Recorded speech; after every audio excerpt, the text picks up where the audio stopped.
beloved listeners, and welcome to Snake People at the Movies, film criticism by people who actually like film. Join us as we dive into movies we love, movies we respect, and movies we wish we could unsee. It's a podcast where we talk about growing up and living queer, nerdy, and depressed online and at the cinema. From the kids who are taking a trip down memory lane, it's Sneople at the Movies. I'm Maddie. I'm Helena. And I'm Ezra. Hello. Hello. Welcome back. I don't know why I'm saying welcome back. We do this every other week. It's not like we were gone. But welcome back. Welcome home. Welcome home. Make yourself to home. Take a load off. Oh, now Take I'm gonna have shoes, take a please. load We off keep a clean Annie floor. stuck in my head all night. Which is not like a bad thing. I'm I like sorry. that song, but like, yeah. I'll try not to You've done hum it on the now. recording. I'm sorry. I mean, it's okay. It's gonna have to compete with the like crashing bridge of bridge over troubled water, which has been just like, look, Leia and I were going through the entire like Simon and Garfunkel discography and talking about songs we like because we both, because both of us, the first CDs we owned were Simon and Garfunkel CDs. Oh yeah. You weren't talking about which ones were applicable to Supernatural specifically? Well, see, Helena, I am gonna start watching Supernatural from the beginning tomorrow, but I haven't actually watched it yet, so I can't make that judgment. Yeah, you heard it here first, folks. I know, they told me last night and I was like the combination of just like, I don't know, fucking Stockholm syndrome from being around these yahoos, and like genuine love and care for my girlfriend made me be like, you know what? Yeah, fuck it, why not? Also, I am like preemptively a Destiel shipper, so I have to actually watch the thing. Yes. When you... I didn't tell you this because I didn't want to be like a child about it, but when you said something about... I think it was some clip from a season I haven't seen yet with Mary Winchester, when you were like, oh, Mary Winchester is a MILF, I was like, got him! We got him! It's happening! I'm very, very she close. is. We got another one, lads. Yeah, Leia was like fucking... Apparently she gets like Winter Soldiered at one point, and I was just like, oh, I'm gone. Yeah. I am, Ezra, I am crying with joy to hear that this is happening. Fuck. I know. So I know, I'm so thrilled. I won't be mad at you You're if gonna you be give allowed- up, though. I just let you know I Yes, won't be mad. agreed. I will understand. I mean, I did. I'll pick it up again. I really genuinely am only planning on watching the first 5 seasons. That's valid. And then Leia has promised to kind of cherry pick episodes for me after that. Yeah, I think that's a very reasonable way to do it. Yeah. I mean, I am skipping most of season 6, to be honest with you. Yeah. So, you know. It's so hard to watch. It can be really hard to watch, you know, is the only thing about it. Yeah. Yeah. I am really having a very I'm good excited time. for you to officially be a part of the containment zone, the SCP containment zone, which is the Supernatural channel in our Discord. Oh, Jesus. Yeah. I'm just gonna fight. It's gonna be me crashing through into there like the fucking Kool-Aid man. Oh, I my know. God. We're gonna have to lock the doors again quickly so we don't let it out. Thrilled. Protect thrilled. everyone else, and mostly Leo. Well, this is a very appropriate thing to be talking about this week, because we're talking about nostalgia this week, and I think that highly affects I almost wrote my experience. Sorry. Supernatural. Supernatural? I know. I almost wrote Supernatural on my list of things I wanted to talk about, and I was like, whatever, we'll get there. I don't even need to make a note about it. We'll talk about it eventually. Here we are, so. Here we are. What's the hang on, what's the theory of eternal recursion? I need to make a very simultaneously highbrow and lowbrow joke. That's good. Do a little googie.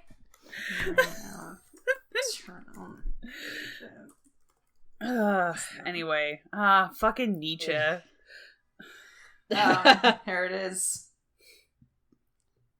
Concept that the universe and all existence and energy has been recurring and will continue to recur in a self-similar form an infinite number of times across infinite time or space.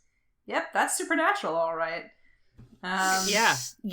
That's basically Supernatural. Basically. That's my experience with Supernatural. Is literally just that. Yeah. It's just doing the same. Yeah. Going through the Oh boy. What have we seen? Yeah. I gotta move on. I gotta get out of here. Maddie, you got a good paragraph in there. What have you seen? Yeah, you go ahead. Actually, I haven't seen that much, but I had some stuff I just want to say. So, we all rewatched Prince of Egypt as Passover just occurred, and that is the yearly tradition. And I cried multiple times, as is the yearly tradition. Yeah. Watched The Bourne Identity with Z and Leia, which it's a fun time. It's a fun little flick. I had just forgotten how well constructed that movie is. Yeah, it is definitely like an action movie, but it is like one of the, I would say, like, I think we tend to think of action movies as like popcorn films. Like there's not like a lot of substance there, but I was like, you know what? I think this movie is actually fairly solid. Yeah. And like a lot of action movies, the more they made, the worse they got. But the first one, pretty good. And I'm gonna watch 2 and 3, I think, also. After that, I've been reliably informed. So which one's the one with Oscar Isaac in the sweater? Is that 3? Unfortunately, that's the 4th one. Unfortunately, that's 4. okay. Yeah. But he's like only. I think that one has Jeremy Renner instead of Matt Damon. Yeah. So here's the thing about it is that Jeremy Renner is in it, and that is bad. However, Oscar Isaac is in it for a brief period of time, as is Rachel Weisz. So it's very complicated. It's a give and take. My feelings about that, my purely shallow feelings about that movie are quite a good film. And then when I think critically about it, I'm like, oh, this isn't very good, is it? But at what cost? What cost? Yeah, so Bourne Identity. I watched 28 Days Later for the first time. Which a lot of highs and lows for me emotionally. I started off being like, oh, this movie's goofy, and then being like, oh fuck, this movie's really good. And then like getting towards the end, I was like, oh, I don't know if I can watch this movie again. And then like within the last 15 minutes, I was like, never mind, this movie's really good. And I have no desire to see 28 Weeks Later because I was like, this is a perfect little package. I don't want to know what happens to them in 28 Weeks Later. I don't need to. I'm done. I'm good. Watched Sinbad, Legend of the Seven Seas, that animated classic featuring Brad Pitt and Michelle Pfeiffer and Catherine Zeta-Jones. I feel like I can never. I don't think I ever. No, maybe I did see it. Is Eris like the goddess of chaos in that? It's a boat movie. Yeah, Yes, that's Catherine Zeta-Jones. Okay, I think I did see that. Yes. I watched it a lot, which is why I'm gay. And it held up. I was like, this is still a fun, good, enjoyable movie. Watched Atlantis. God, I love that fucking film. It's pretty good. Ensemble movies, take note. Just do Atlantis. Watched Cats Don't Dance again, which I mentioned in the last episode was a childhood fave. Fucking Scott Bakula's in it, which I didn't know, and I was like, bitch, the fuck? And it's, we'll talk about it later, but boy, it was such an emotional experience watching it again, because I watched it over and over and over. I'm sure my mom got so fucking sick of it. I watched 15 minutes of Oliver and Company, and then I ran into the racist Mexican stereotype dog, and I was like, oh, I don't know about this, and then my TV thing crashed and rebooted, and I was like, I think that's a sign that I should stop watching this. So I did. Hell yeah, sometimes you just gotta obey when you get a sign from the universe. Yep. I saw that one song that Billy Joel did, which was the most important part. Yeah. I've been also rewatching Mushishi, and I started watching Mobile Suit Gundam 00. Nice. And I've been getting into The Evil Within again, so I watched Let's Play of the first game, and I'm watching the second one again. Nice. That's me. Fuck yeah. You wanna go? I mean, I guess I can. Really, because obviously I watched The Prince of Egypt. And I have this funny thing where I'm a Jew, but I'm pretty sure I'm an atheist Jew, but I still have the fucking capital B, capital F big feelings. And it's it's a beautiful story, and whether or not it's true is kind of immaterial, because it's a beautiful story. Yeah. And fuck, I mean, that I'm movie not just Jewish, and I ends me. sob like every year. Yeah. Yeah. That when you were talking at the end about like part of the thing when Moses comes down at the end and like everybody's there is like every person who was Jewish or will ever be Jewish, like even if they haven't like converted yet, is like there in that moment. I like started crying again because that was just like so much for me. I'm not even Jewish, and it was so much. It is very that always that because it's like I forget every year that it goes all the way through receiving the Torah at Sinai. For some reason, my brain thinks that it ends after, the sea crashes back into itself. And people are just, like, joyful. I don't know. It's like, I think it ends there, and then I'm always just, like, totally blindsided, but in a really good way. I watched, Ammonite on Hulu, which is the one with, and I ended up falling asleep halfway through it, which I feel bad about. It was late. Yeah. And so it was interesting. The whole like first half of the movie, I just kept thinking, I probably should have just watched Portrait of a Lady on Fire. Yeah. Even though like it's not like those movies have anything to do with each other. It's just that like Ammonite was, like, okay, but it was kind of, I don't know, I didn't get, it was almost like I wanted a little bit more feelings from, it's like, I felt like both of the lead performances were, like, slightly more closed off than they needed to be to, like, keep the movie moving. You've got two very damaged people, but it was like I needed a little bit more something to like show me their inner lives. And also I could not figure out if it was something wrong with like my stream or something, or if it was just the way that the fucking sound design was in that movie. But all of the, like, nature, like, atmospheric sounds were fucking deafening. Like, no, it almost feels like it has to be a choice, but, like, anytime they're out, like, outside, like, the wind and the waves and all this stuff are, like, so fucking loud. They're, like, 3 times as loud as all of the dialogue in that movie. Francis Lee is the director of that.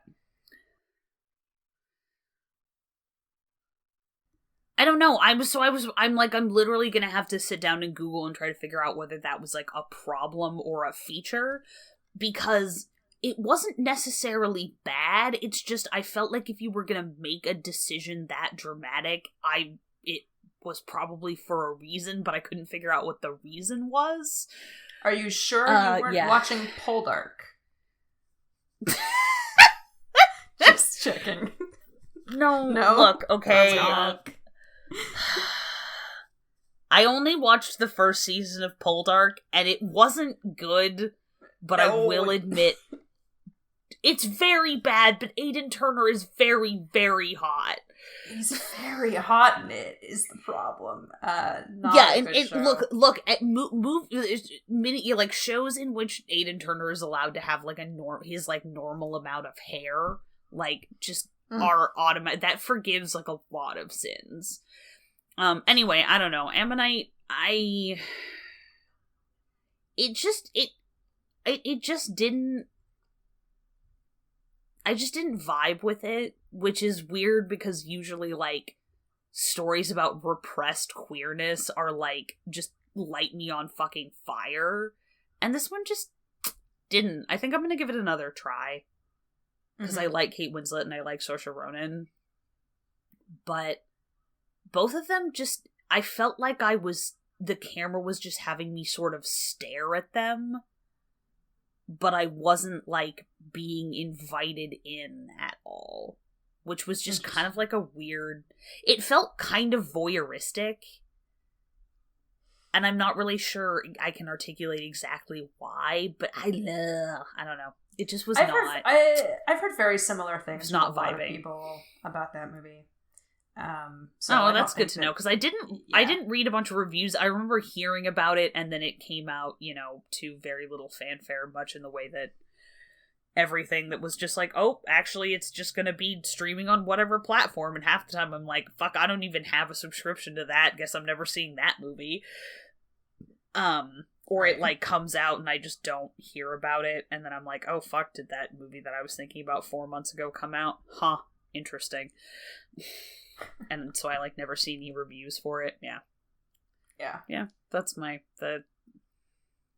gave it a go. I'm adjusting to new meds right now, and I've just been, like, asleep a lot. Mood. Yeah. That's me. I rewatched Prince of Egypt, obviously. Beautiful film, great film, beautiful images. Love that movie.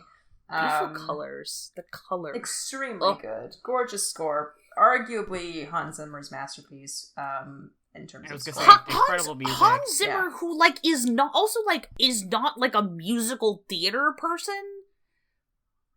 Like, all of the score is beautiful, and then also all of the songs are beautiful. And they work together really... Just, anyway. Him, and I should give credit to Stephen Schwartz, too. Stephen Schwartz is the guy who worked on the songs with him. Stephen Schwartz, man. I also rewatched, I've been, kind of on a Disney Plus kick whenever because my roommate has Disney Plus now. So I watched Who Framed Roger Rabbit, which is funny. Bob Hoskins has no business being as good as he is in that movie. Legend. Like, it's just legendary, incredible performance. Yeah. Like, I'm not even, not even like, oh, it's an incredible performance for a kids movie, or not a kids movie, but like a family movie or whatever, or a half animated movie. It's just a bonkers good performance.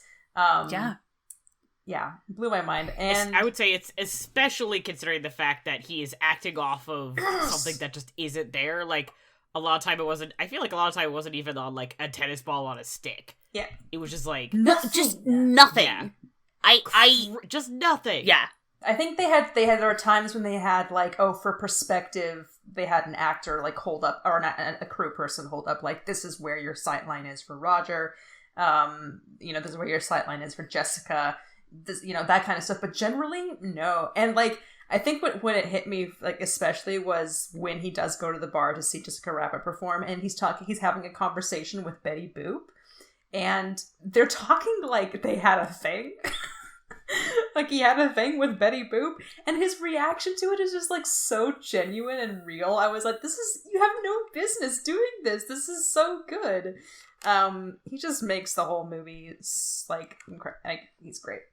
And I also rewatched Lilo and Stitch, which is great and beautiful. I cried very early on because there's that part where she's showing her creepy doll to those, like, people who are not her friends, and they get scared and run away, and then she gets mad and throws the doll on the ground and walks away. But then she goes back and picks it up and hugs it again, and I was like, oh no. Yeah, it's gonna be one of those. I almost decided to watch that today, but I was like, I think I am working technically right now. I'm having this on mostly in the background, and I can't afford to cry right now. Yeah. I recommend I gotta get yelled at by a customer. I don't have time for this. No, then the tears will indeed flow. It's very good. It's directed, I realized now, by the guys who directed How to Train Your Dragon, which just makes so much sense. Somehow I never made that connection. I never did either. That does track. Pacing wise, also, like, thematically, it makes sense. Two very, very good movies. And then for the first time, I watched First Cow, Nomadland, The Apartment, and last night I watched In the Mood for Love. Now, Nomadland, I was kind of like, about. I had a really hard time, as you mentioned earlier, for Ammonite Ezra, like, vibing with it. I couldn't do it for some reason. I watched the whole thing, and Frances McDormand is very good in it. It's a very beautiful movie, and I just, for some reason, it wasn't working for me. However, the other 3 movies that I mentioned, I loved every single one of them. The Apartment was great. In the Mood for Love, which I watched last night, as I mentioned, I was not expecting it. I think I had a hard time, like, connecting to it at first because it was not the movie that I was expecting it to be. But when I was done with it, I was like, that fucking... It is just, like, formally, it is perfect. It's perfect. And talk about repression. It is so sad. And so I guess I wasn't expecting it to be so lonely and sad. But it was incredibly, incredibly good. And First Cow is right now, as it stands, my favorite movie that came out last year. It's a movie by Kelly Reichardt. Technically it was made in 2019. It came out kind of early 2020 and before the pandemic, and then the pandemic happened and it kind of, went away, but people have still been managing to see it. And Kelly Reichardt is primarily a director who works in Oregon and Portland. So she filmed a lot of this in Oxbow Park, which is where I used to, in and around that area, I used to go to Girl Scout camp. So I was like, oh, it's filmed in Oregon. And it's set in Oregon. It's set in Oregon around, like, the 19th century, Oregon Territory. And there are these 2 sort of outcasts or misfits, one of whom is a cook who's kind of a loner, and the other is a Chinese immigrant who's on the run because of these Russians are, like, murdered his friend, and they're after him for attacking one of them in self-defense. So it's King Lu and Cookie. Cookie is the cook. They call him Cookie. And they become friends, and then they team up and live together and decide that Cookie wants that they start a business by making what are essentially donuts. They call them oily cakes. But they need milk, and the only available source of milk is this, like, one cow that is owned by this one guy who's played by Toby Jones, who brought the cow to the territory. So they have to steal this guy's milk in order to make these donuts. And it's just a nice little friendship film. It is perfect. I was just constantly getting bowled over by tenderness. She's such a detailed director. It felt so lived in and so, I don't know. It's very minimalistic, but very, very deliberate and very, like, earnestly felt. And the ending killed me. I have to sing this movie's praises as much as I can, because I feel like it's been overlooked in not in the, like, indie awards, certainly, but in the Oscar season. It's just not going to get anything because it wasn't nominated for anything, such as Life. So I loved it. Shit. This movie. Okay, well, I'm gonna go watch that this weekend. Right? Yes, if you can. I have to watch this. I see you've been reblogging some, like, gift sets of it, and I was like, God, these all look just so good. Can't wait to become a First Cow Stan podcast. I did watch it on Putlocker, so there is that, just so you know. But I still is it on times? I thought it was on Hulu, or do you have to have some sort of additional subscription? I have no idea. I did not see it on Hulu, but I could be. I also didn't look because I have a feature on Letterboxd which tells me, like, here are this services. No, you have to have a fucking Showtime thing, you buttholes. Oh no. Anyway, nostalgia. Yeah. They. So this time Helena had a really good idea for, like, talking about nostalgia in the film, because we just watched, like, Prince of Egypt. She and I have both been on kind of, like, a watching older movies we liked when we were kids kick, and it was like, and then we've just dragged Ezra along into our shenanigans once again. Sometimes a podcast can be two people going absolutely apeshit on Disney Plus and their best friend just cheerfully listening along because they like listening to their friends talk. That's a love language. Yeah. Yeah, that's love, know. babes. We can talk about this towards the end, but I think my brain is wired a little bit differently. So this has been an interesting thing to hear about. Where should we start? Great question. I mean, we made like a list of movies we wanted to talk about. Yeah, we both kind of had some lists of movies, and also I had a lot of like general weird ideas. I mean, I think we could do kind of an overarching, like, those we had at the very top. That's like going back and watching things that you like really enjoyed as a kid that like had an impact on you, and then watching them again as an adult can be a really interesting experience, because like if the movie doesn't hold up, and you're like, and that kind of like twists your nostalgia in a way that's like, oh, I kind of wish I like hadn't watched it again. Yeah. So I could have just had that like kind of preserved memory, and now I just like don't have that anymore. And like maybe that's not necessarily even a bad thing, it's just like a thing that happens. Or like if it does hold up, then you get to have the experience of like, I am both very fond of this and also this is actually a good movie. Yeah. So it's kind of like you kind of roll the dice, and you either get like oh, I'm sorry. You either get a crit success or a crit failure. I was gonna say that too. As soon as you said that, I looked wistfully over at my 3 containers of dice. I mean, hey, full disclosure, I just bought a handmade D20 that I've been looking at for a couple of days. Ugh. I just backed a Kickstarter of dice that are gonna light up, so, you know. I was weirdly thinking specifically of, like, my Mass Effect 5th edition character who has a thing where when I use a melee weapon, I can flip a coin, and I can do this once a short rest, and if it's tails, it's a crit failure, and it's heads, it's crit success. Beautiful. Which is a very fun ability, and that's what watching nostalgic movies is like. Yep. It's like when you attack something with your sword and you flip a coin about it.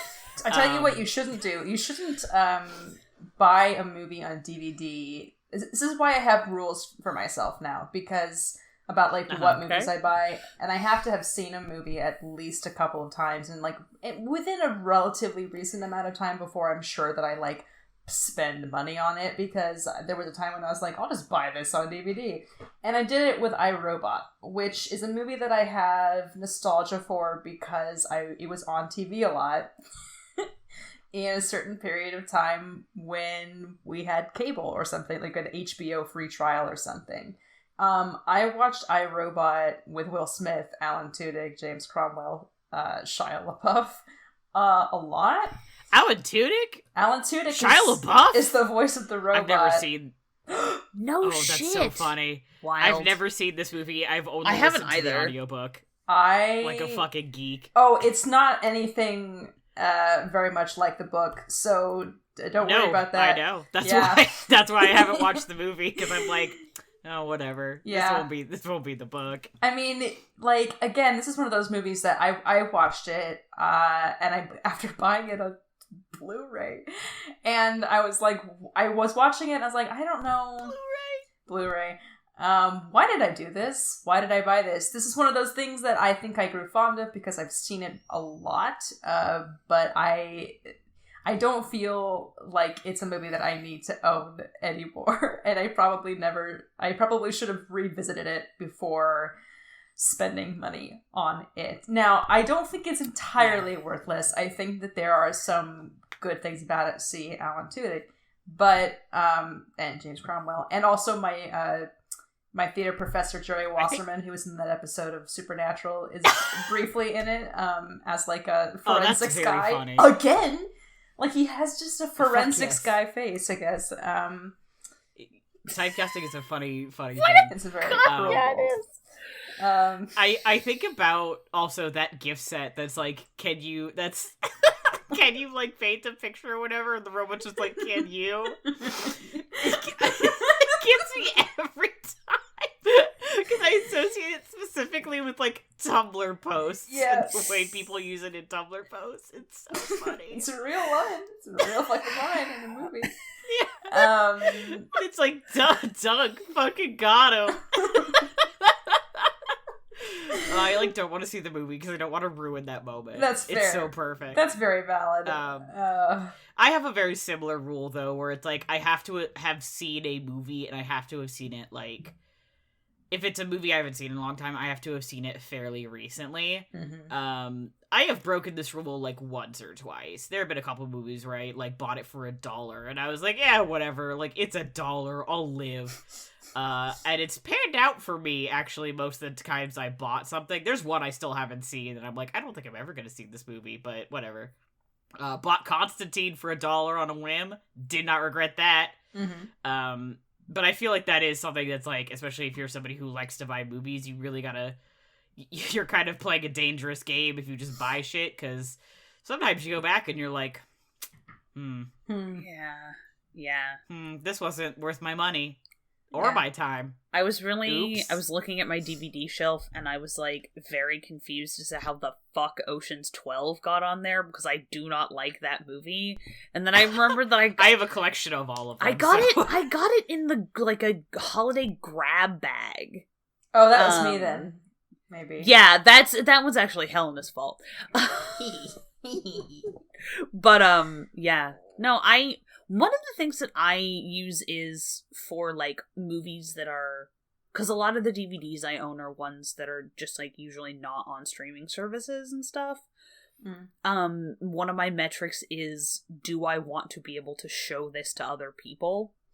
So yeah, I feel like I've bought a lot of DVDs, either because I had a conscious desire to watch a movie like more than 2 or 3 times in a 6-month period, or I'm specifically like, I want to own this because I want to make other people watch it with me. Right. Yeah, for me, I also based on like, if the internet went down, would I be relieved that I would be able to watch this still? Or if this was removed from a streaming service, would I be mad that I didn't own a physical copy? That's good. Because I don't trust streaming services for shit, and never gonna get over the fact that I watched like half an hour of Train to Busan, and I had to stop watching it because Amanda came home, and then they took it off fucking Netflix, and now it's like, I wanted to watch the rest of that movie. Now what? I mean, I know what the answer is. I'll just find some other way to watch it, but like, I was so mad. I can't get over the fact that one time I was at a Goodwill. The place where I used to have my singing lessons was across the street from a Goodwill, or kitty corner from one. And sometimes if I had a little bit of extra time, I would stop in there. And one time I would just look at the books and the DVDs, obviously. And one time when I was in there, there was, I think, season 2 of The West Wing on DVD, which, if you don't know, if you are a good and smart person and you've never seen The West Wing, is like easily the best season of The West Wing and my favorite season. Yeah. And I was like, do I buy this? Well, I don't need to, because the entire series is on Netflix. How fickle and how the turntables. Nearsighted, literally how the turntables. Yeah, bad mistake. But I wouldn't have been able to fit it into my backpack, so there is that to consider. I think that someday, if we have an episode where Maddie can't make it, you and I should do an episode on The West Wing. I know. Someday I'll finish it. Or wait, Maddie, have you seen The West Wing? Not yet. Am I deleting something from my memory? You've shown me a lot of it. Yes, I have. Holy shit. I'm so sorry. My brain just I never finished it, but I think I've watched like at least the first 2 or 3 seasons. Yeah, and you don't need to finish it because you just don't need to. You've seen the best parts of The West Wing.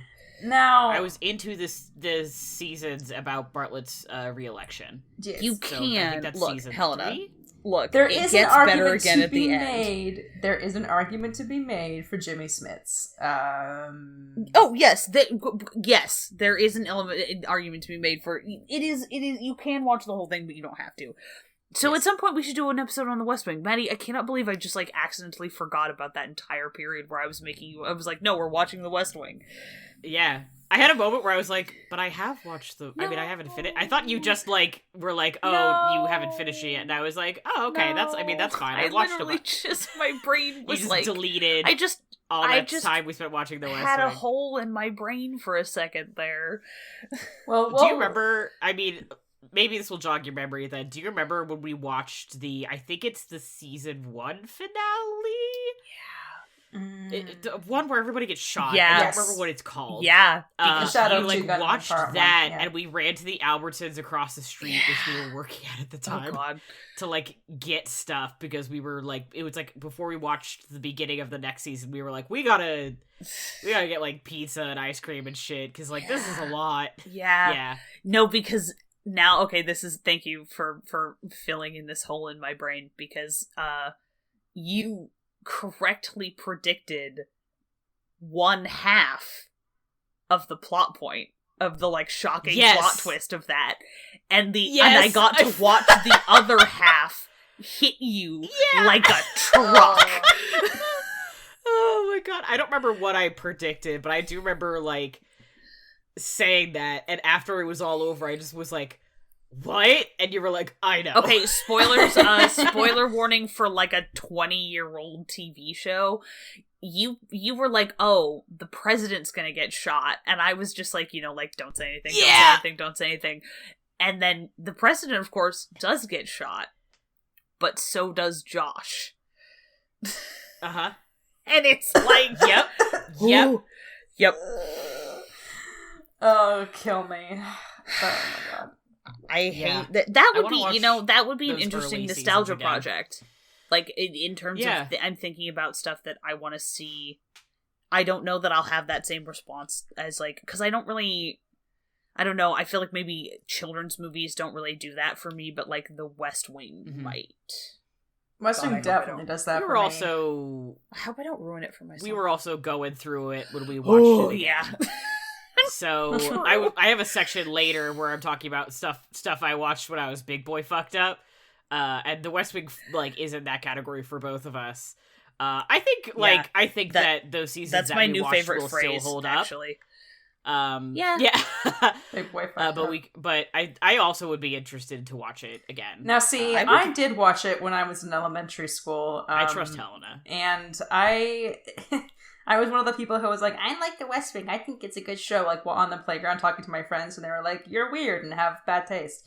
And so that was my experience. And you were correct. And I was correct. So too bad for them. I think we should wait until Aaron Sorkin loses his Best Picture Oscar for Trial of Chicago 7 before we talk about it. Like, I want him to be out of the limelight. And then we can celebrate. Yeah, and we can roast him a little bit because he's not a very good director anymore, and or writer for that matter. And then we can just talk about Bradley Whitford's hair or whatever, and how he's going through a bit of a renaissance at the moment. Yeah, Helena, because I also watched that show when I was, like, very young, because my parents loved it. Yeah. And I mean, obviously, we have to do a West Wing episode, because I wrote my like general college application essay about, like, the West Wing, like, making me want to, like, do a politics, which, like, God, boy, was I a different person when I was 18. Yeah. Wow. Oh my God. That was one of the first things you told me. Yeah. That's so cute. It is very cute. Are you watching the Hannibal finale? Yeah. Have fun. Yeah. Yeah. Speaking of bad things. And then 5 minutes in, I took my headphones off and I was like, what the fuck? And you were like, yeah, keep watching. Remember the Hannibal season 1 finale? Crazy sure do, shit. bud. Crazy shit. Sure do. Excited to get there. Those are things that are bad. Not West Wing. I mean, that's part of the conversation. I was thinking of, like, things that are not very good. And my particular nostalgia for the movie Trojan War, and I don't think I've talked about that on this. I don't think I've talked about it. But please. Okay, so here's what y'all need to understand. Kim Possible can come into this conversation because she is relevant. I have also been using my never roommate's heard Disney of Plus. this film. Oh, good. Wait. Yeah, you shouldn't have. Okay, but I will explain. this is. Is this the 1997 romantic comedy with Will Friedle? Like what? Yep. Or is it a movie? Okay, I thought you meant like a movie. I thought you meant a movie about the actual Trojan War. Oh, no. No, I did too, Okay. but the second you said romantic comedy, I just had this flash of like, oh, I know exactly what movie you're talking about now. I've never seen it, but I know of which you speak. Oh dear. Shout out to Will. I've hidden it from Shout out you. to Will Friedle for playing one of the all-time best Critical Role guests. I have such a hard time, and not a hard time, just like, it's a very confusing time for me listening to his episodes on Crit Role because, and this is where Kim Possible comes to this conversation, I had a massive crush on Will Friedle, not just from like his live action stuff when he was on Boy Meets World and he was the weird older brother, but also like just from watching Kim Possible. I thought I had a voice talent crush on him. I thought he was very good, and I've also been watching a lot of Kim Possible on my roommate's Disney Plus account, which has been a very great experience. It does hold up, sorry to say. It's great, he's great, and it's really frightening how many of those episodes are just in my brain, just full dialogue in my brain. Didn't know that was there. But that was the reason that I rented, I don't know how the fuck I found out about it, but I rented Trojan War from Hollywood Video, probably. And it is indeed a 1997, did you say, romantic comedy with Will Friedle and Jennifer Love Hewitt. I really hate that this genuinely sounds like something I kind of want to watch. Like, I just read the Wikipedia page, and I'm like, I hate that I'm like, hey Helena, maybe you should show me this movie sometime. Oh god, I literally kept it a secret that I had this because I was so embarrassed that I enjoyed watching it.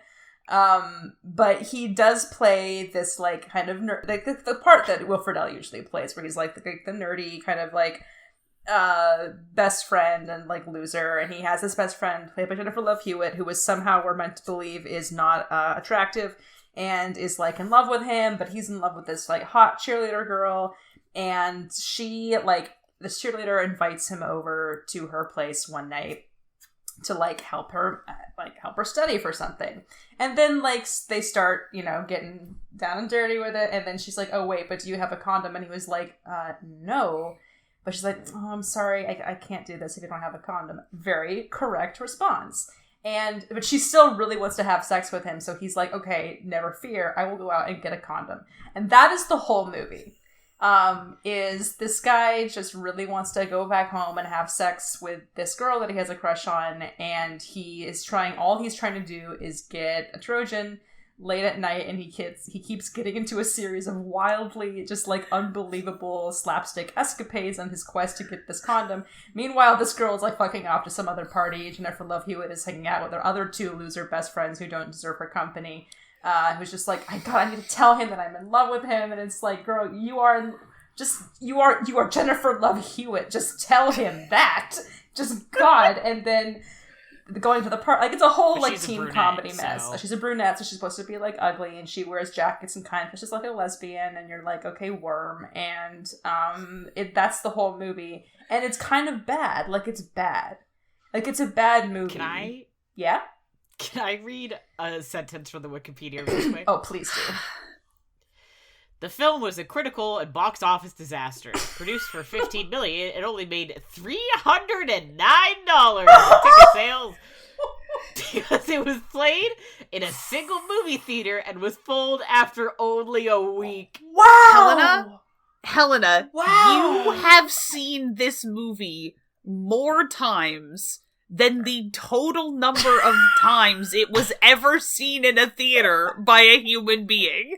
In fact, 2007, it was the 5th lowest grossing film since modern record keeping began in the 1980s. Wow. You may have seen this movie more times than any other person on Earth. I was just thinking about that. I may be the only person. So the reason that I own it is because they were like, Hollywood Video was like having a sale or something, and I think at some point I was like, can I just buy this VHS? And they were like, you wanna buy the VHS? Yeah, just have it. Fuck, you don't need to pay money for it, probably. So I own this fucking movie. Get Trojan War out of here.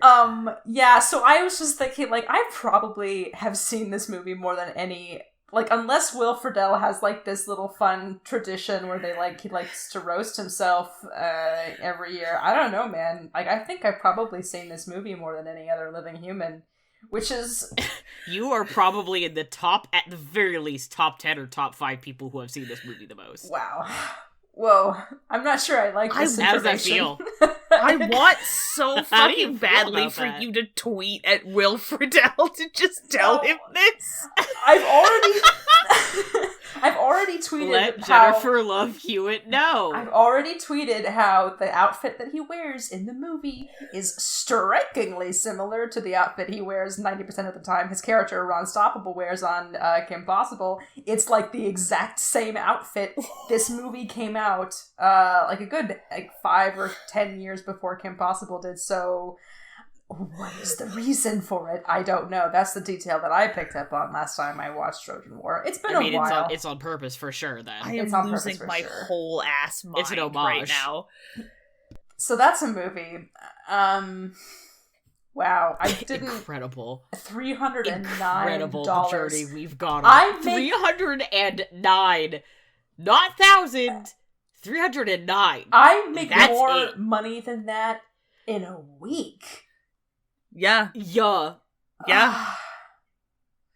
Wow. That is half of my rent. They wouldn't have been able to pay my rent with how much they made on this movie in box office. That kills me. Oh, that's so funny. I don't think I could go on. It sucks, and that's kind of sad. But that's so funny. But the thing is like, I Oh get my it. God. Like, if there was any other movie on this list that I made where I was like, it paid $309, I'd be like, that is wild and absurd. How dare they? How dare they do that? How dare you stand where he stood? But Trojan War, yeah.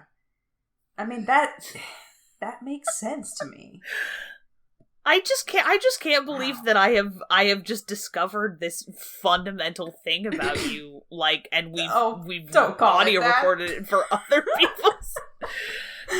Oh no! I know. I've never heard you talk about this movie before. You I haven't? feel like I'm having a revelation. Oh my god! No. Yeah, no, I haven't. I can't believe you've never made me watch this movie. Well, there's a reason for that, Maddie, because it's not good. It's not a good film, and I was ashamed. We watched to all own kinds it. of shit together. Let's not. This is true. Let's not front. But I had a little bit of shame in owning it. Like, I think I would hide it behind other movies because I was like, you don't need to I don't know. think I've even ever seen it at your house. No, You're hiding it. I definitely own it, man. That's so funny. Definitely do own it. Whereas I'm like, I don't give a shit. Look at all this I own fucking Stay Alive, notable bad movie. Wow. If you die in the game, you die for real. I wonder if you can find this movie on like YouTube or something. Oh, I'm sure. We should talk about like I'm some sure. actual good movies. We should talk about some actual good movies. Pooh's Great Adventure is a perfect movie. You put it on your list. I just want to talk briefly about the fact that it's a perfect film. I would like to talk about it too, because it is great. It is a grand adventure. You know exactly what you're getting into with it. Mm-hmm. It is poignant. It is adorable. The songs, there are songs, which is kind of wild, but they slap. Mm-hmm. Like never there wasn't as good of a movie featuring a bear until Paddington. Like, this is true. I don't know what else you want. Damn, no, you're It right. is- Bear themed movies. It is genuinely like it was a direct to video Disney sequel. I do believe, Mhm. and it should. Well, it wasn't a sequel because it's not like it was just a direct to video. Yeah, it's not like a continuation of anything. It's just like Winnie the Pooh story. Yeah. And it is for a direct to video Disney movie. It is astoundingly good. Yeah, I was gonna say it is probably the best of the Disney direct-to-video crop. I would say so. Because there's some real stinkers in there. Aladdin actually came... I think the Aladdin movies are some of the better of the direct-to-video, specifically the third one. But specifically and only the third one. Yeah, there's also, I remember there's, Belle's, Christmas one that features Tim Curry as a CGI You just listed organ, which my two favorite terrible direct-to-video Disney sequels. And that's about it. Almost everything else. I was a fan of Milo Returns, which is the Atlantis 2 movie, but it's a bit of a mixed bag from what I recall. I've never seen... I forgot that they made a second one. I've, never seen... There's so many sequels... I don't think I've ever seen any of the, sequels to classic animated movies that are out there. Most of them are real bad. Most of them are. I kind of inferred that, but yeah. Except for they did a Pocahontas one, which is oh, that is so bad. That's perfect. That was the only movie... they did Pocahontas too, because, hey, remember that movie that was really bad that we made? What if we did it again, but, even fucking worse? Yikes. What if we did something worse? And they did. They did do that. Yep. Mulan 2 was actually not awful. It was fine. It wasn't Mulan, but it was fine. Yeah, Pocahontas 2 was the only one that oh my god, I fell asleep to it. Now, in fairness, I say that because I normally do not fall asleep to movies, especially when I am at someone's. I was at my. Well, I don't know who these people were. My friend Jamie was house sitting for these people, and I was over at this house, and they had a bunch of Disney movies on VHS, and inexplicably, we chose one of the worst ones to watch, and I had jet lag because I had just recently gotten back from Paris, and I fell asleep. But in fairness, I know what happens, and it's not good. Yeah, deeply questionable. Questionable. We fucking forgot about Lion King 2. That's true. Which is pretty good. It has some slapping tracks. The Deception Disgrace goes hard. Evil is plain as a scar on his face. Evil is plain as a scar on his face. Yeah. Man. Direct-to-video sequels were not on the list here of things that we were going to talk about. No. You know what's wild, while we're talking about them, is that, a lot of those, Disney hits they just got direct-to-video sequels, which are handled by a different studio, actually, which is why a bunch of them look goofy.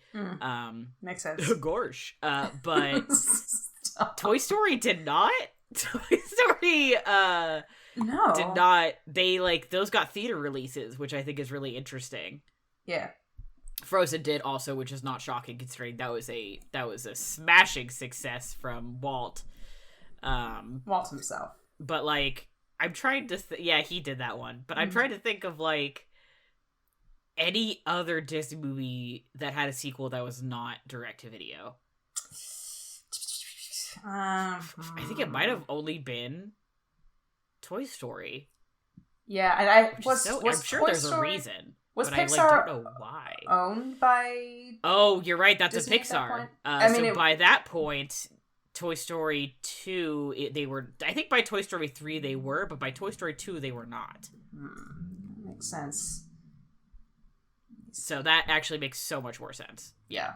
Also, Toy Story 2 is, just functionally perfect. I know. I almost watched that, actually. And once again, I was like, no, because I'm going to cry. And I'm working. I can't cry while I'm working. I definitely, I did watch that. I think I must have talked about it whenever I watched it before the podcast episode. We recorded that before. That was a great sentence. And I was like, I'm definitely going to cry during this, because this has a scene that is universally acknowledged by all to be very sad. But I was not really expecting how hard I was going to cry during it. So I really, that got to me. And Toy Story 3, my roommates were watching that the other day by themselves, and I was, listening from the other room. And then I came in and caught, the last, I don't know, half an hour, 20 minutes. And I was like, I have to stay for the ending because I got to, maybe since I haven't watched it all the way through, I won't cry this time. But right on cue, No. every time, it's like, literally, Yeah. I don't know how many times I've seen Toy Story 3 now, but literally every single time, towards the end, Andy's mom walks into his room and sees that his room is empty, and she just, like, has a little moment where she's like, oh, and, it's like, it starts then, and then doesn't go away for the rest of the movie. Every time. We saw that one in theaters together. We did. We went to a Which was an midnight show. experience. We held hands intermittently because it was real fucking intense. It was a lot, and I think that was also, we were like, that was between our junior and senior years? It was between our senior year... senior year and first year of college? Yeah, so it's 2010. We graduated in 2011, so that would have been... But it was like the summer of 2010. Either way, we were... So, you're right, junior and senior. So, So we were approaching the end of our high school experience, so obviously, I know for me at least, hit me in a very particular way. Yeah. Boy, yeah, for sure. I would love to, watching Toy Story 1 again specifically, I just watched it with friend of the show, producer Ben, who also produces the show, and... It was really interesting to watch, because I think Toy Story 1 is the one I've seen probably the least. And it was interesting to watch again and be like, oh, I remember a lot of this movie. And also to be like, wow, like, this movie is, like, I have such a different view of it now as an adult, just in terms of, like, and 100% purely the way it looks now. Because now we have traveled into the future, it's 2021, and I can look at it and be like, whoa, this is, like, so different than I remember it looking like. Yeah. Obviously, like, the story is still incredible, and I love Toy Story, and it's very good, but, like, specifically, I remember looking at that dog and being like, whoa. Oh, yeah. What the fuck?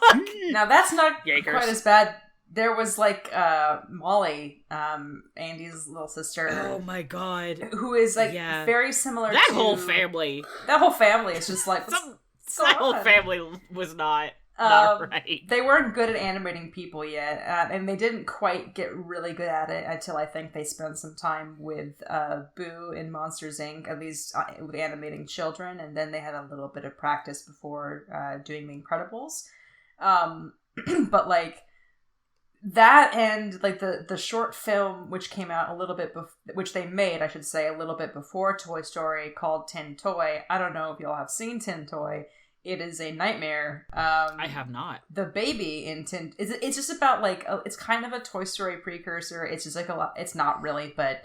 if you can see where the spark of inspiration is in it, and it's just, like, about a little toy, a tin toy, like a little tin soldier with a drum, who is being terrorized by this baby. The baby doesn't look good, guys. It looks real bad. I'm gonna see if I can find a picture of it to drop into the Discord, because... Please do, because I'll make that the image for this episode. Please do not do that. Nobody should have to look at that with their own two eyes. I'm gonna make them see it. Hang on, here's a good one. Oh my god, it's bad. I mean, you know, they were artists. They were working at their craft. And they just... Yeah, no, I'm absolutely going to use the image for the episode. So if you're looking at this episode right now on the Infinity Break website, you can look at this baby. Yeah. Jesus Fitzgerald Kennedy! Oh, that second one! Dude. I did tell you. The second one. I did tell you. And the hits just keep on coming. Evidently they fucking do. I was gonna be like, yes, Toy Story 3 came out like 2 weeks after my high school graduation. It just keeps getting worse. Please tweet these images from the Sneople Twitter with no context. I dare you. Oh, I'm worried about what I've done to Matthew. For context. Oh my god, I'm coming back. Here's the tin toy. Christ. Here's a cute little boy. Same. Oh my god. Yeah. That is coincidentally also the face that I am making looking at that baby. Also that couch don't look right. No. Oh, they have a photo of a real baby in the background there, which makes this so much funnier. See, now you kind of see where they went wrong art. with this is Molly. art. You can see the seeds of their destruction. She has a weirdly very can you imagine sloped... Boss Baby, but he just looked like this? Oh, I can. Voiced by Alec Baldwin still? Yeah. Yeah. That's what Alec Baldwin looks like. I mean, that's just a baby with the Cullen's Dragon Age hair. Yeah, the ramen hair. So Tim Toy, I do regret having seen that film. As a piece of film history, it's very, very interesting. Well worth it. Well worth it, if only for the laughs I just had. Okay, wait, what more? I don't know if I can handle one more. Oh my god, this poor baby. Oh no. So they when weren't. I wake up in the morning. They weren't quite there yet. I couldn't model anything better than that. Let's be fair. But... I shouldn't be too mean. But oh my god, this was early days. I need. They did get there. Please go look at the Sneople Twitter right now. I am gonna. If listeners go look, I'm gonna post them so you can look 2 weeks back and see all the images. I'm not gonna post any context. I'm gonna get yelled at. Someone's gonna be like, why are you doing this? I'm gonna be like, listen to the next episode. I'm very glad I could provide that. Jesus Christ. Thank you so much. You're welcome. I'm glad we swung back around into bad stuff again. I don't have any nostalgia for Tin Toy, but... That wasn't the intention, I think. No. Especially because I feel like we wanted to talk more about, isn't it cool to, look at things that are, things that we really liked and come back and be like, I get a new perspective as an adult, but, they're still good and that's fun. And instead we have this baby. I will talk about that. I will do my best to swing it back around with Spirited Away, which please guide this ship. I did watch recently. I made a note here at how I couldn't think of any better way to describe it when your nostalgia for a film, and this could be for bad or good. When it's so strong that watching it becomes a sensory experience, like an overwhelming sensory experience. Which watching movies can be anyway, because they involve your ears and your eyes sometimes, and you just it can be that anyway, especially if you're seeing it in a movie theater. But it's just something about the way I think animated films in particular look sometimes, where the feeling is more than just the feeling of watching a movie. It's a feeling of being in a particular place and time and feeling the relationship that you have with the movie while you're watching it and taking in the plot at the same time. Does that make sense? When I listen to the opening track from Spirited Away, I get really, really emotional, and it's not quite sadness, which I guess is what nostalgia is, not quite sadness, not quite happiness, but it's very, it do be tugging on my heartstrings, quite literally, and it's just I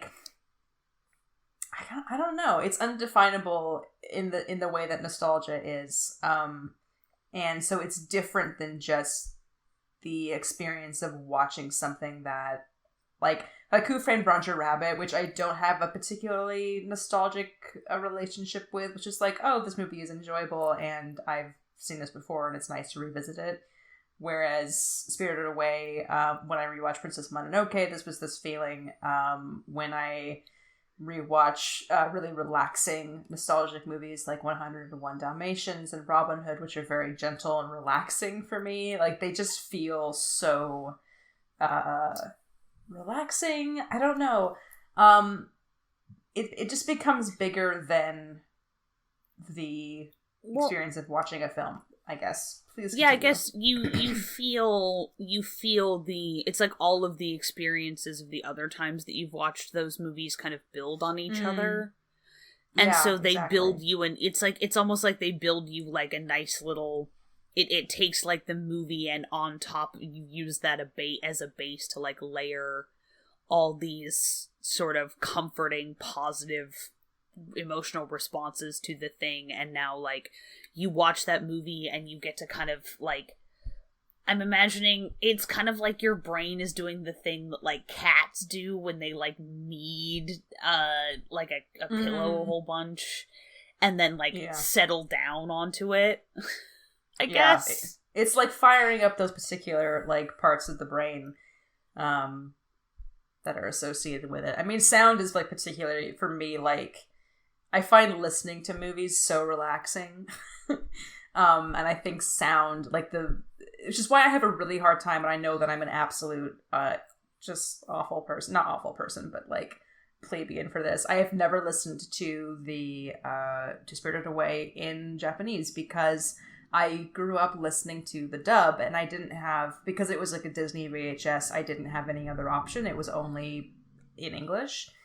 And I have such a strong reaction. I am going to attempt to do it in the original language at some point, but I have such a strong, like, emotional attachment to the sounds of the English dub that, like, it's really hard to pull away from it. Like, it would just be... I do have a feeling that even with the music and the visuals, watching it in Japanese would be a very different experience for my brain. Same with Princess Mononoke as well, which I also like. Yeah, I deeply want to watch it in Japanese. I just like haven't because like, yeah, it's part of the experience of watching it for me. I mean, I know what you mean. That's how I feel about both The Cat Returns and Howl, which are probably my two like Miyazaki movies, or like my childhood faves. Like it's fucking Christian Bale as Howl, right? Yeah. But like for some reason the sound of Christian Bale as Howl is like, yeah, that is correct. Absurd, but correct. Even as someone who like generally prefers to do the subs of Japanese stuff over the dubs.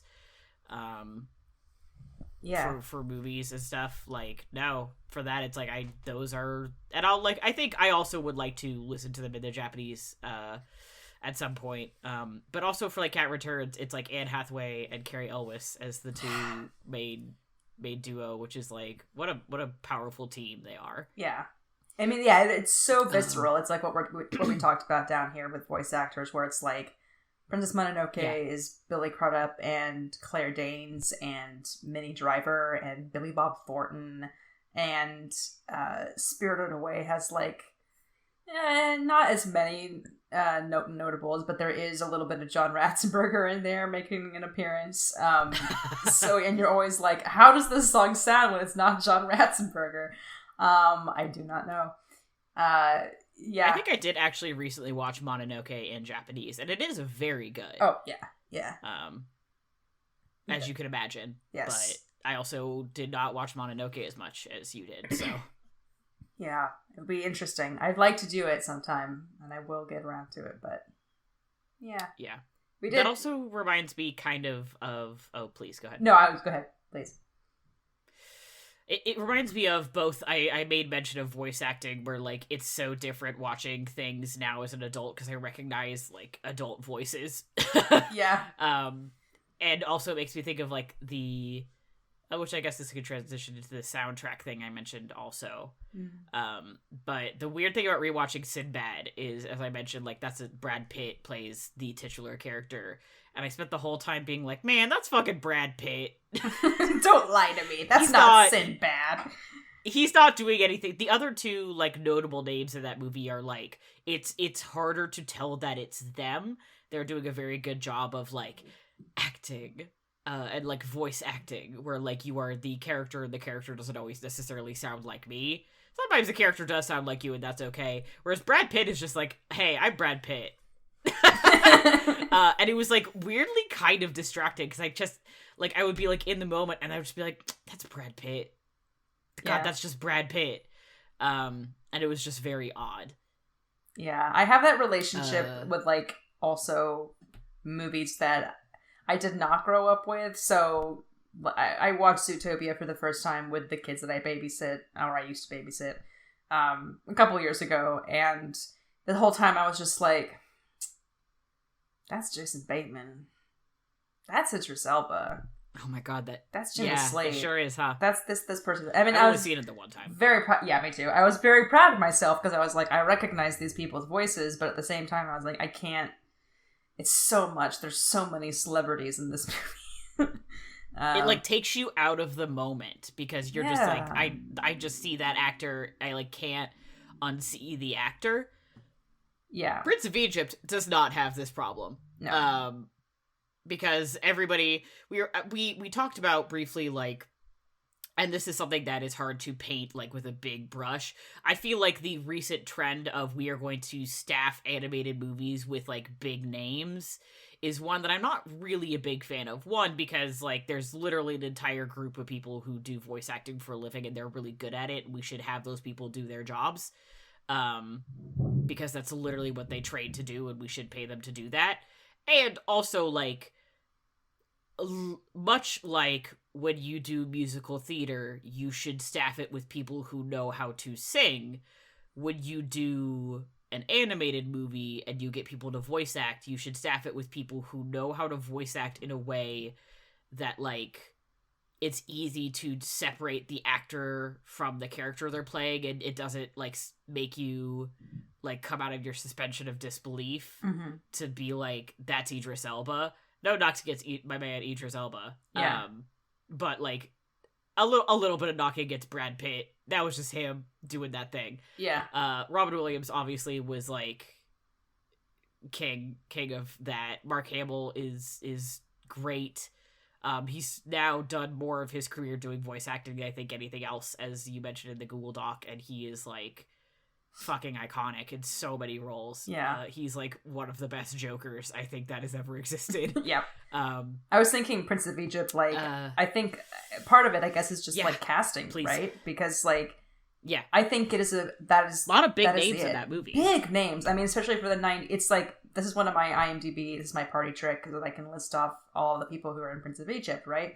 So I will do this now. It is, of course, Val Kilmer, Ray Fiennes, Patrick Stewart, Helen Mirren, Steve Martin, Martin Short, Michelle Pfeiffer, Sandra Bullock, Jeff Goldblum, Danny Glover are the main voice actors in that. Mel Brooks is in it in an uncredited part. I still haven't found out who he plays. Bane of my existence. But yeah, who is he? We don't know. If you know who he is, tell us. Reveal yourself, King. But for now, it's those guys, and those were all like major actors at the time, especially for like, I mean, thinking about people who are still kicking it today. Ray Fiennes was having a very good decade in the 90s, fame wise. It's just that the movie is very well cast, and so you don't ever. I think Val Kilmer, this is just a weird sentence to say, I think Val Kilmer is very well cast as Moses. Because I'm never, even now that I have this relationship with Val Kilmer, my personal relationship with Val Kilmer, my personal friend. My close personal relationship with Val. My close personal relationship with Mark Twain cosplayer. Friend of the podcast, Val Kilmer. With Kiss Kiss Bang Bang and other such sundry materials. I still never think when I'm watching Prince of Egypt, oh, that's Val Kilmer. That never occurs to me in a sensory way. Like I intellectually I know it because I'm a freak and I've memorized it, but like it's never distracting for me. And even the ones who are very distinctive, I have to like. Oh, go ahead. I have to, like, actively listen for Val Kilmer to hear the, like, yes, I hear the Val Kilmer-ness in his voice. I have to, like, be paying attention to be like, yes, there's the notes. And it's easiest to do when he is doing one of the many voices of God as the burning bush, weirdly enough. Yes.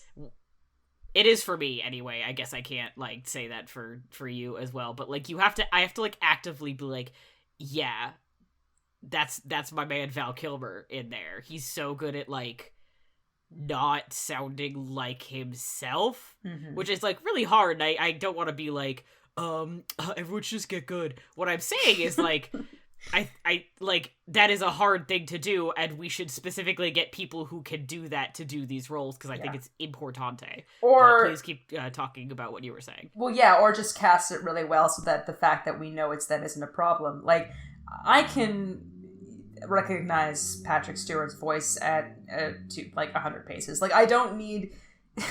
I will never not be able to not recognize Patrick Stewart's voice. It's just not a thing that I'm capable of doing. However, that is not a distraction because of the character that he is playing. And it's the same for Ralph Fiennes. I feel like he has a very distinctive voice, at least to me, but I think his work in that movie is brilliant, and I think that he is extremely well cast. It helps that I think the animators did a really good job of animating emotions really well, so that the particular like delicate inflections that you get when you hire trained actors like Ralph Fiennes and Patrick Stewart to do voice work, and like they implemented that into the characters because that these particular animators cared about that, because that was the type of movie that it was, right? They were saying that, like, I found a quote from an animator who worked on it who was like, we spent a lot of time, where Moses, who is the protagonist, of course, is just sitting and listening and absorbing information, which you don't have characters doing all the time in Western animation. So we had to figure out ways to like do a lot of lower lid animating to show that like he's listening and he's absorbing and he's thinking about what he's hearing. Like there's really delicate things like that, really delicate, ahead of their time, I think, a little bit too, in terms of a lot of the other animation that was going on at the time, in terms of like portraying complex emotions and thoughts on a human face. So that also helps, is like really well cast, and also the animators knew how to work with all that the actors were giving them, I think. Which they don't always know how to do. Mm-hmm. Mm-hmm. Mm-hmm. Mm-hmm. Sorry, I wasn't intentionally doing no, this I know. fucking thing. But I can't resist. Yeah, I would also say, like, specifically regarding Prince of Egypt, like the casting, I would like you just said, the casting is like so important, and like I wrote in the doc, like, Patrick Stewart, comma, my dad. Mm-hmm. Shout out to my actual real life dad, who I think would be pleased by the comparison. Yes. But he is such a perfect fit for Pharaoh, that, like, even though I'm like, yeah, that's my dad, Patrick Stewart, there's never a moment where I'm like, oh my fucking god, that's just Brad Pitt. Same with Jeff Goldblum. Like, when you first hear him as Aaron, you're like, that's just fucking Jeff Goldblum, man. But it works very well for the character he's portraying. And I'm trying to think of, like, other... Weirdly, Cats Don't Dance, the only, like, big name I would say is big name and being, I guess, name that I recognize. So that's not necessarily fair to the other people, but is the main cat is played by Scott Bakula. Who I was like, oh, that is Scott Bakula, huh? But it wasn't, like, distracting. I think he also does the singing, which is fairly impressive. Because that's not something I would have expected from my primary association with Scott Bakula is still having watched every single episode of Star Trek Enterprise when it came out. I mean, to be fair, that is also my primary association with him. I feel like I should apologize because I've never seen a single episode of Quantum Leap, but I sure have seen all of Star Trek Enterprise. I have also not seen a single episode of Quantum Leap. All of it. Wow. Yeah. I watched it with my parents. It was Star Trek. I watched it with my parents when it was coming out. Yeah, that's legit. Like, what else were we gonna do? Not watch what it? What else are you supposed to do? Yeah. My dad claims that he does not remember watching it, and I was like, okay, we definitely watched a few episodes, sir. I do remember a Scott Bakula on my television. Yeah, don't lie to me, father. But he's clearly... Yeah. Yeah, I forgot. It was so funny because I like put it on while I was working, and I looked up during the open credit scene, which is very good. And it just said fucking in all caps Scott Bakula on like the side of this barn or whatever, and I was like, bitch, what the fuck? Is that my boy Danny? Is he all right? Sure. Which was actually kind of sad because as far as I know, Scott Bakula is kind of a jerk. I don't know if that's correct. That is what I feel really? like I've heard. I've never heard that. Maybe I'm wrong. Maybe I'm thinking of somebody else. If he's not, that will be very good to hear because I love Danny the Song and Dance Cat very much. You don't get to hear that every day. I almost burst into song. Don't even get me started.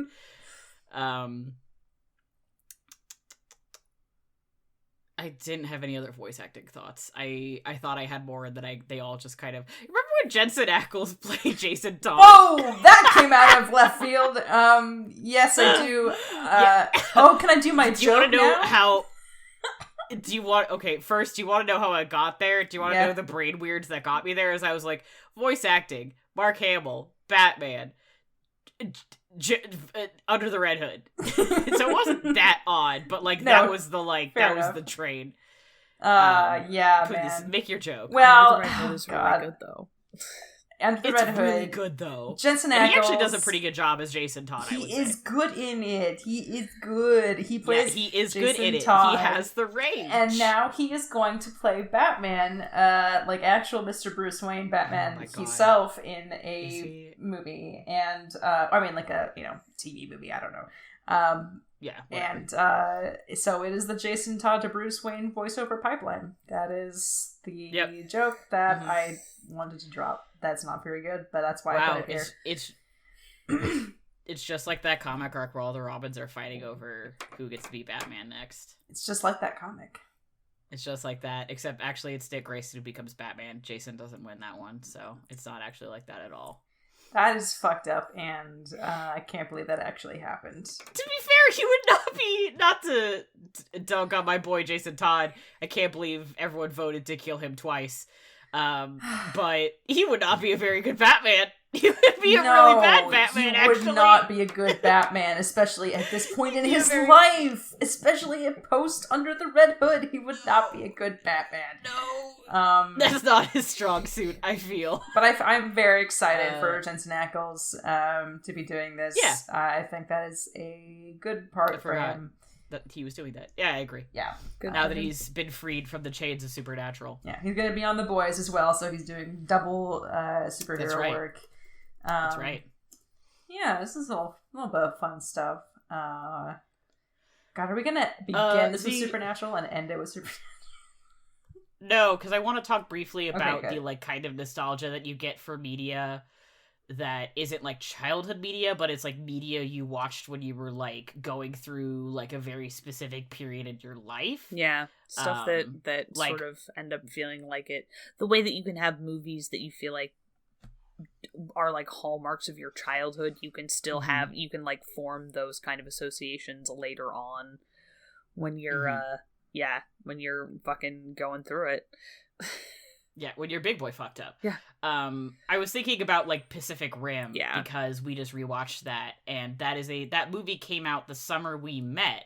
Yeah, and that was also the year we got Raleigh, obviously, because that's what we named him. Yeah, because his fucking name is Raleigh. His name is Raleigh Boromir, after my two favorite white men. Yep. And it's so funny. I like, because I haven't seen it in a hot minute. Like, I used to watch it a lot. It's been a few years, and I was like, man, I like hope Pacific Rim still whips. Like, I assume it is, but it's been like 8 years since it came out. Good news, it does still in fact whip. It's still in fact a very good movie. But I like had that same kind of nostalgia fear of like, I associate this with like as a very positive thing in a time in my life where like I didn't have necessarily a lot of positive things. Boy, I hope it doesn't suck.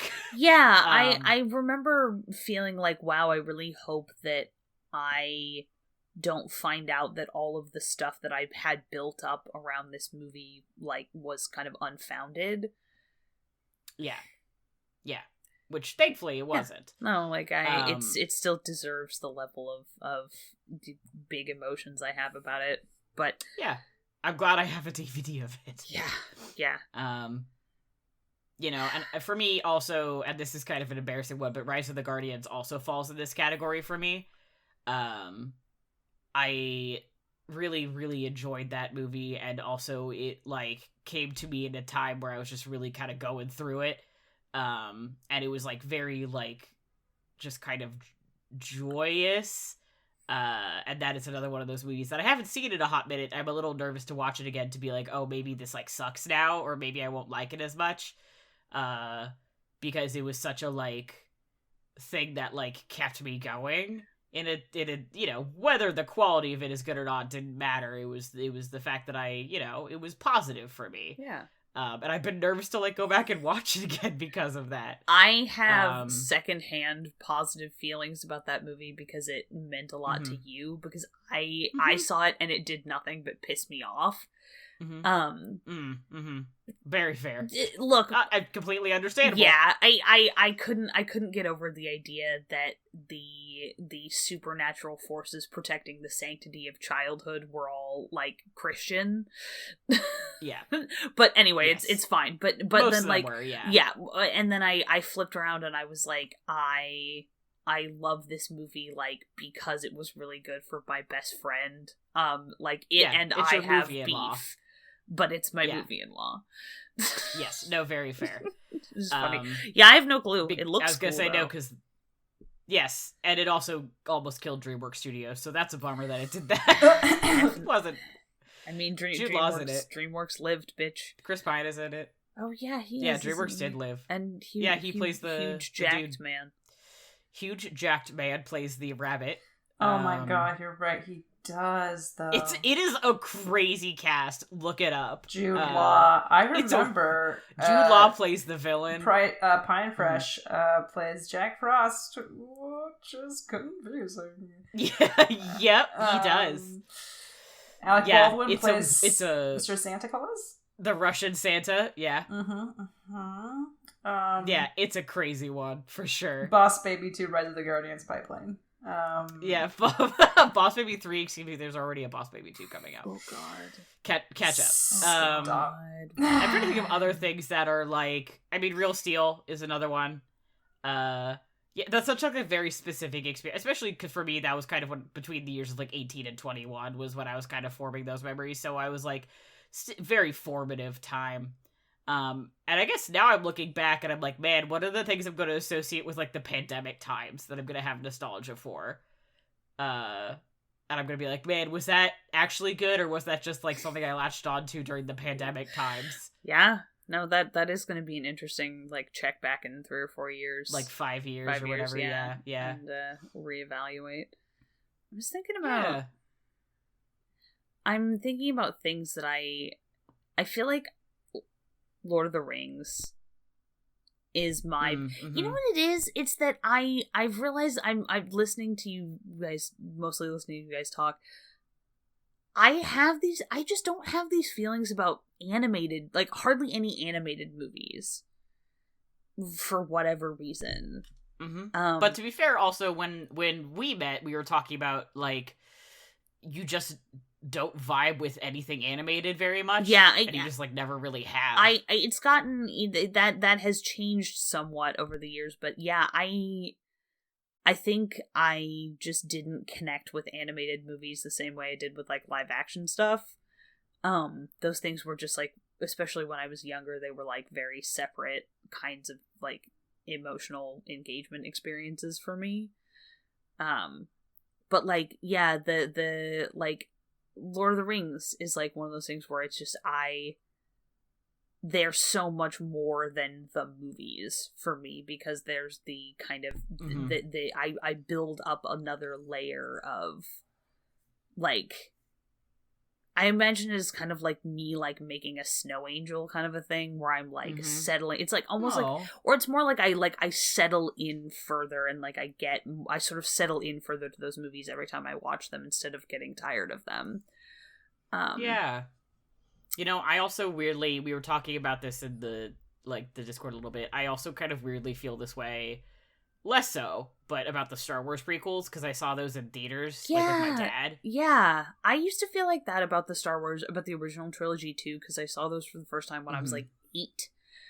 And I really very sort of, I like wanted to kind of like live in that imaginary world.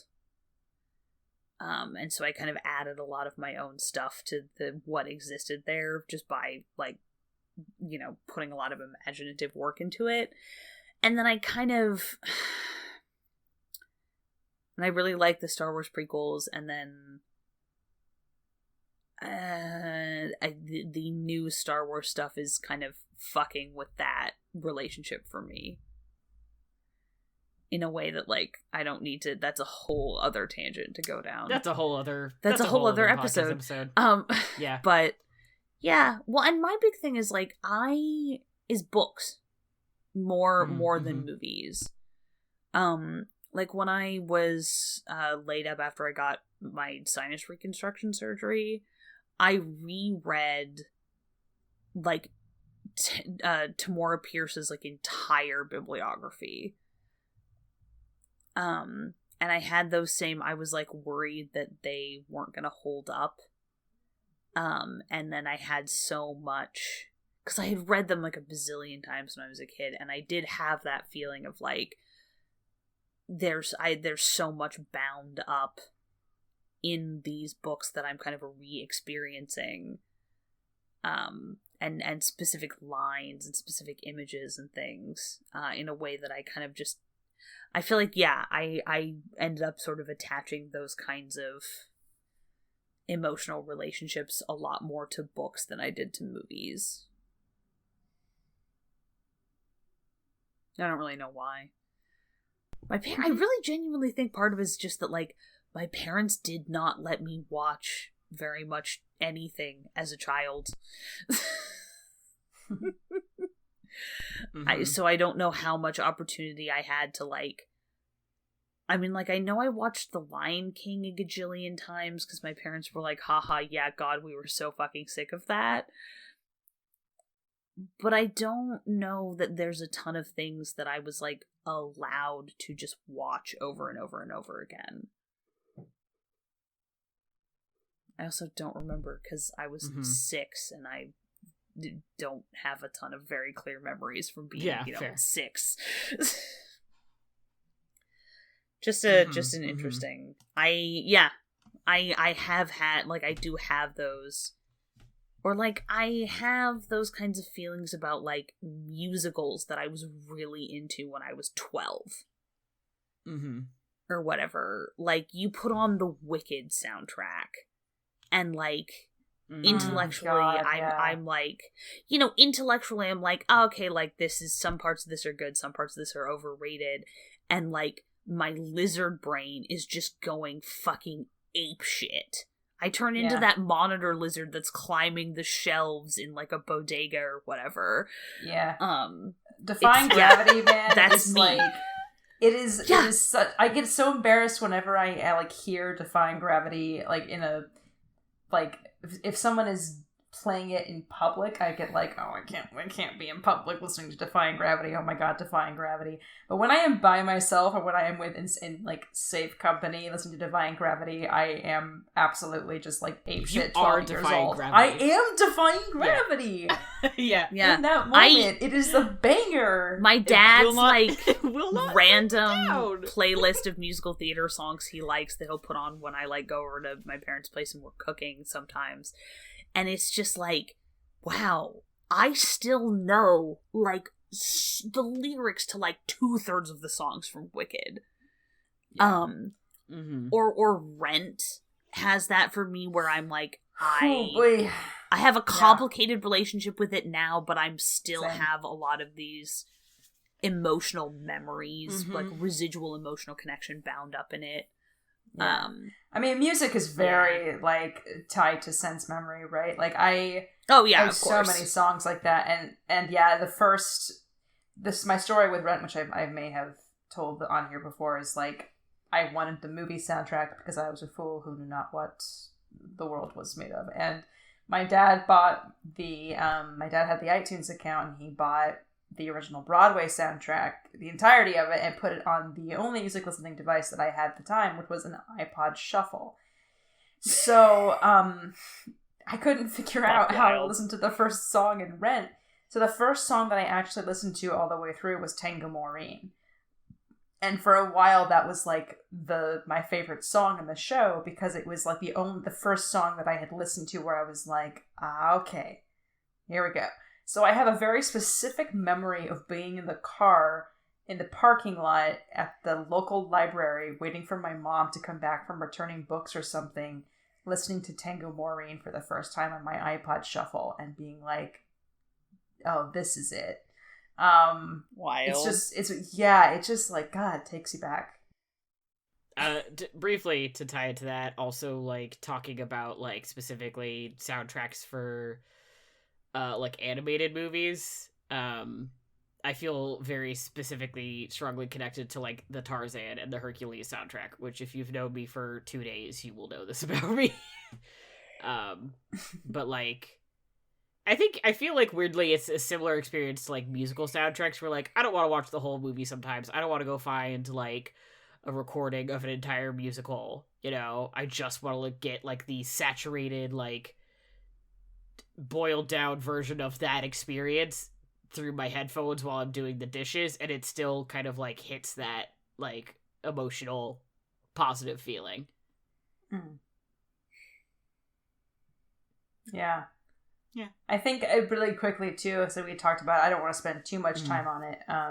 There's a very big market for nostalgia right now, obviously, and in a lot of things, oh my God. On multiple levels, both for like Gen X specific nostalgia, which I think is like Stranger Things, which is really wild because Stranger Things is nostalgic for things which were already nostalgic for something else. Like specifically the elements of Stranger Things that come from Star Wars or that come from like Stand By Me, which are already like, I don't mean to use the word derivative negatively, but like is derivative of something already. Like there's that market for it, and then there's also this idea that Disney has, I guess. I mean, I don't know if it's an idea. I don't think that they have ideas. They just have money impulses, but the whole remaking movies of CGI, the idea that that's somehow going to hit a nostalgia thing. When for me, I think it's very clear, like having this discussion that like, for me, the nostalgia doesn't come from the idea of the movie. It comes specifically from that movie itself. I don't have nostalgia for the idea of Mulan remade into a live action movie with all of the songs taken out. I have nostalgia for Mulan specifically because it was the first movie. The experience of watching that movie. Exactly. And I don't have nostalgia for the idea of The Lion King. I have nostalgia for The Lion King specifically, and those beats and that music and those voice actors and that delivery. So I don't know if that kind of nostalgia for film is the same for everyone. Maybe there are people who experience it that way. But I think it's a very interesting interpretation of nostalgia that I think has kind of not led us, because I'm not going out to see those movies, but led parts of the film industry in America on a sort of depressing path. I don't know.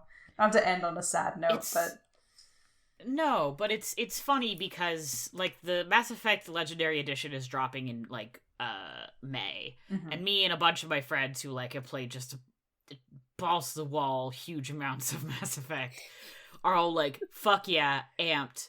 But that is a remaster that is like upscaling and making that same game that we love look better and bringing it forward to the modern times. I'm really excited for if they do a reimagining of Resident Evil 4, which they add new stuff into the people who do the Konami. When they remake those games, they remake them and they add different things and they kind of make it look better and also like give it a different twist. But those like don't they're not. One, maybe a video, like maybe nostalgia for a video game just like feels different than nostalgia from a movie because it's like interactive and I just like want it to play a little better. But also like I feel it and I don't know how to put my finger on it, but there's something that's different about like the Lion King remake, which is like, look, we made it. real looking now, and that's different, and that's it. Rather than like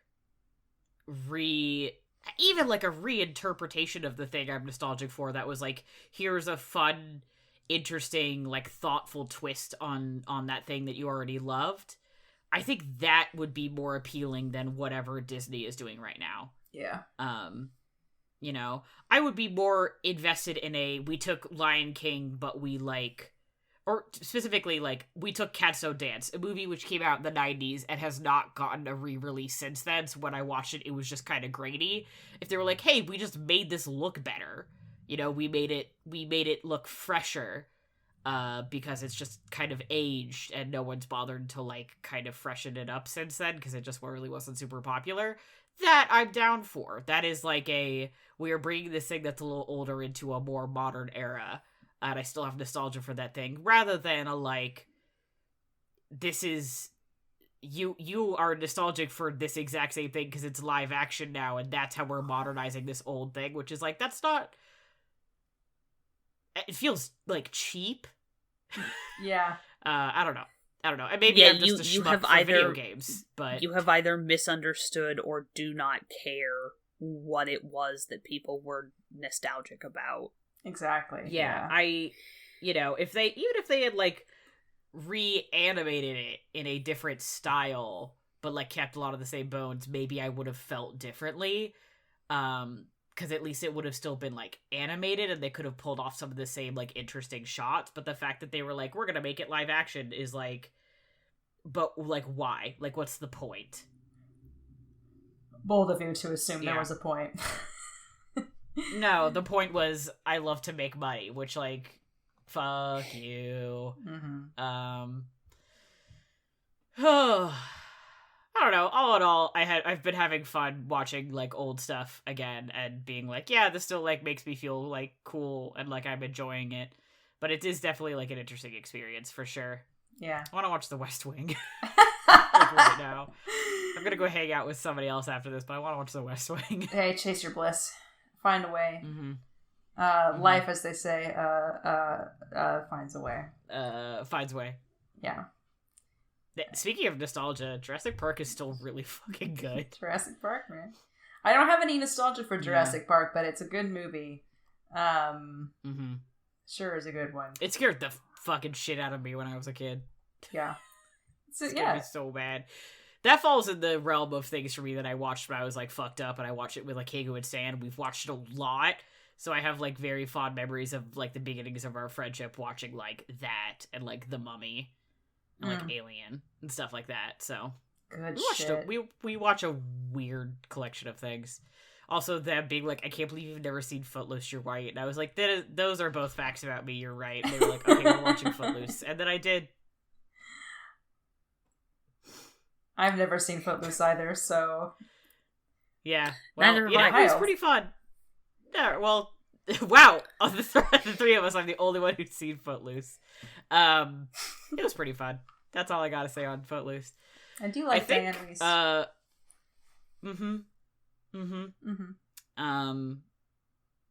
think that's a good end to the episode. Any final thoughts? Completely unrelated, but Prince Philip finally fucking died. Prince Philip is dead. Rest in pieces, you racist old troll. Rest in fucking pieces, my man. Boy. Actually, not my man. Absolutely not my man. I'm telling you right now, I'm gonna feel nostalgia for the fucking clip from some BBC thing where they're like, oh yeah, so tell us about how they met. And there's just and there's like this pause, like 4 or 5 solid seconds of perfectly dead air, and then the guy goes, well, they were related, and then the clip just cuts off, and you're like, the ultimate, and they were roommates. Sequel. God. Yep. Sometimes you just are both great grandchildren of Queen Victoria. Fuck you, also fuck Queen Victoria. Maddie put that in the Discord this morning. I didn't get to listen to it until my break, and I just lost my whole shit. Yeah, I woke up to that at 10 after 5 this morning, and the posting was so good that I was late to work. I like half woke up this morning and saw your post. I was like, Prince Philip is fucking dead. And I was like, dude, hell yeah. And then I like fell back asleep. And I woke up and I was like, I wonder if I dreamed that. And then I like looked at the Discord and I was like, I didn't dream it. That's true. Beautiful. We're dating this episode, but like, that's talk okay. about high. I don't feel bad about that, actually. I don't either. Fuck the British monarchy. I don't have any nostalgia for the British monarchy. And if you do, you're a nerd.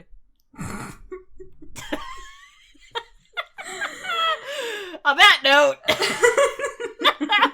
thanks for hanging out with us here on Sneople at the Movies from the Infinity Break Network. Check out infinitybreak.net for more awesome content, and come hit us up on Twitter at people_snake. Our theme music was done by Johnny Ronaldo. You can find at Johnny Ronaldo on Twitter.